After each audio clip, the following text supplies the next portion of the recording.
Hello, good morning. Going for next destination, Lepcha Jagat and Mirik. Now is the weather very foggy and rainy. Let's see how it's happened.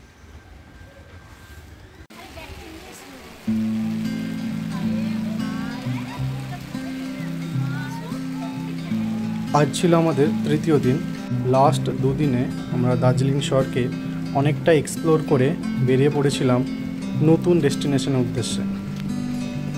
আজকের গন্তব্য হলো লেপচা জগৎ এবং মিরিক। এই রুটে যে কটা ভিউ পয়েন্ট পাওয়া যায় সেগুলোকে এক্সপ্লোর করা। বেরোনোর সময় আমরা বেশ বৃষ্টির সম্মুখীন হয়েছিলাম, কিন্তু যেহেতু আমাদের গাড়ি আগে থেকে বুক করা ছিল তাই আমরা বেরিয়ে পড়েছিলাম আর ওয়েট না করে। আর এই যে দেখতে পাচ্ছ আবার সেই টয় ট্রেন। এই টয় ট্রেন সম্বন্ধে একটা ইনফরমেশান দিয়ে রাখি। টয় ট্রেন কিন্তু এখানে বিভিন্ন টাইপের হয়, যেমন বাষ্পচালিত, এই যে দেখতে পাচ্ছ এটা যেটা আসছে এটা কিন্তু বাষ্পচালিত।